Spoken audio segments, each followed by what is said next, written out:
প্রিয় দর্শক, আশা করি ভালো আছেন।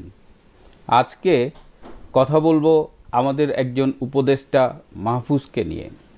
মাহফুজ আলম, কেউ কেউ বলেন তার আরও একটি নাম আছে মাহফুজ আবদুল্লাহ। লক্ষ্মীপুর জেলার রামগঞ্জ উপজেলার ইসাপুর গ্রামে তার জন্ম।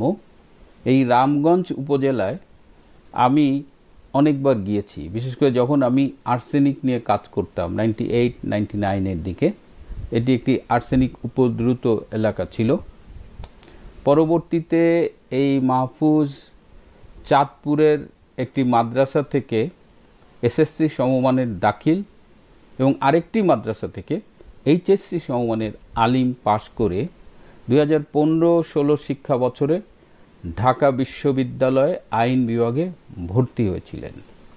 তিনি কবে পাশ করেছেন বা কখনো আইন নিয়ে প্র্যাকটিস করেছেন কিনা এই তথ্যটি আমার কাছে নেই। এই মাহফুজ খুব বেশি আলোচনায় আসেন গত 28শে আগস্ট, যখন আমাদের প্রধান উপদেষ্টা ডক্টর মোহাম্মদ ইউনূস তাকে তার বিশেষ সহকারী হিসেবে নিয়োগ দেন। তার আগে মাহফুজকে আমরা চিনি বৈষম্য বিরোধী আন্দোলনের সমন্বয়কদের ভেতরে লিয়াজো করবার জন্য। তাকে বলা হতো সমন্বয়কদের সমন্বয়ক। বিশেষ সহকারী হয়ে তিনি আলোচনায় এলেন। তার সম্পর্কে আমরা অনেক কিছু জানতে শুরু করলাম। অনেকেই বলেন তিনি নাকি আমাদের সিরাজুল আলম খান দাদা ভাইয়ের মতো একজন তরুণ চিন্তাবিদ। আমি সিরাজুল আলম খান দাদা ভাইকে চিনতাম, দেখেছি, তার সাথে আমার কথা হয়েছে। দাদা ভাইয়ের যারা 60-এর দশকের সহযোদ্ধা ছিল তাদের অনেকের সাথেও আমার কথা হয়েছে। দাদা ভাইয়ের সাথে আমাদের রাজনৈতিক মতপার্থক্য থাকলেও 60-এর দশকে এবং বাংলাদেশের স্বাধীনতা সংগ্রামে তার যে ভূমিকা, এটি ঐতিহাসিক। এবং যারা জানেন তারা জানেন যে দাদা ভাই কত মেধাবী চিন্তাবিদ ছিলেন। তো তার সাথে যখন এই মাহফুজের তুলনা করা হয় তখন সেই উপমাটার কথা মনে পড়ে যে কোথায় আগরতলা আর কোথায় খাটের তলা। এই মাহফুজের কথাবার্তা শুনি, তার কথাবার্তায় কিছু চমকপ্রদ শব্দ আছে যেমন, ঠিক তেমনি তার কথাবার্তা শুনে, তার দর্শন, সোকল দর্শন শুনে মনে হয় হি ইজ ভেরি কনফিউজড। একদিকে মাদ্রাসা শিক্ষা, তার বিশ্বাস, আবার আইনে পড়াশোনা, সব মিলিয়ে তার চিন্তায় একটা জট লেগেছে। এবং আমার কাছে কখনোই তাকে গভীর চিন্তাবিদ, নতুন পথের দিশারি মনে হয়নি। তো এই ছেলেটাকে ডক্টর ইউনূস 28শে সেপ্টেম্বর নিউ ইয়র্কে বিল ক্লিন্টনের উপস্থিতিতে একটি মঞ্চে বিশ্ববাসীর কাছে পরিচয় করিয়ে দিয়েছিলেন মাস্টার মাইন্ড হিসেবে। কিসের মাস্টার মাইন্ড? এই যে জুলাই আগস্টে যে মেটিকুলাসলি ডিজাইন ষড়যন্ত্রটা হলো, সেটার মাস্টার মাইন্ড নাকি এই মাহফুজ আলম। যদিও আমাদের কাছে যে তথ্য প্রমাণ আছে তাতে আমরা জেনেছি যে জুলাই আগস্টের এই ষড়যন্ত্রের পেছনে আন্তর্জাতিক সহায়তা ছিল, যেমন বাইডেন প্রশাসন, আইএসআই, আর বাংলাদেশ থেকে এই সব কিছু লিয়াজো করেছে। এবং বাংলাদেশ অংশের মাস্টারমাইন্ড ছিলেন আসলে ডক্টর ইউনূস নিজে।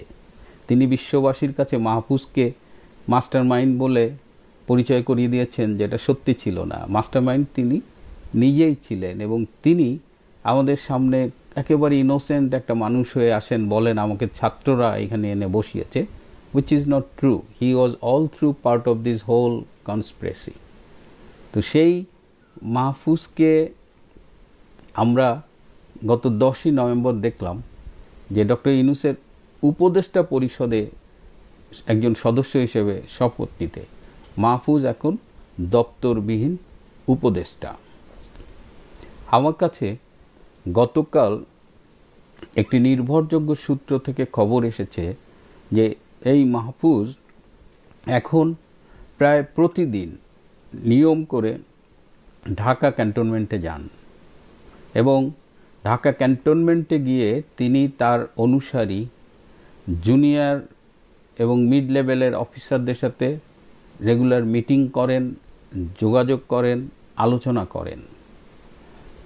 এর কারণ হলো তিনি আর্মিতে, আমি আগেই বলেছি যে আর্মিতে জামায়াতে ইসলাম এবং হিজবুত তাহরীর কিছু অনুসারী অফিসার রয়েছে এবং তাদের মধ্যে একটা লিয়াজও মেনটেন করে, তাদের সাথে যোগাযোগ মেনটেন করে এই মাহফুজ তাদের রেডি করছেন যে কোনো মুহূর্তে, যে কোনো প্রয়োজনে আর্মির এই অংশটাকে যেন ব্যবহার করা যায়।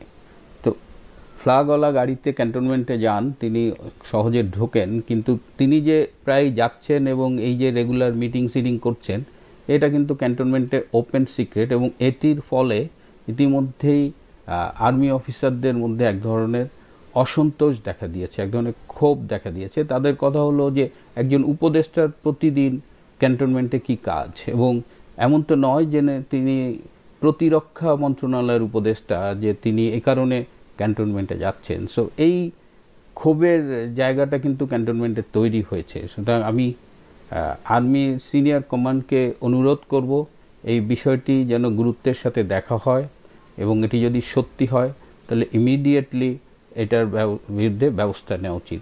আমাকে আরেকটি সূত্র আজকে সকালে জানিয়েছে যে মাহফুজ এখন এই ক্যান্টনমেন্ট রিলেটেড বিভিন্ন ব্যবসার ঠিকাদারিতে ইনভলভ হচ্ছেন।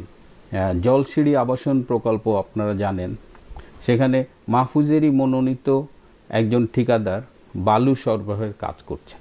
এমনি করে সারা দেশব্যাপী বিভিন্ন ঠিকাদারিতে মাহফুজের মনোনীত ঠিকাদাররা অংশগ্রহণ করছেন, এবং এর মধ্য দিয়ে সারা দেশব্যাপী মাহফুজ বেশ টাকা পয়সা কামানো শুরু করেছেন। এটিও উদ্বেগজনক, কারণ যাকে আপনারা আমাদের সামনে একেবারে ফেরেস্তার মতো গভীর চিন্তাবিদ, আচ্ছা, ওনাকে অনেকে সক্রেটিসও বলেন, এটা তো বলাই হয়নি।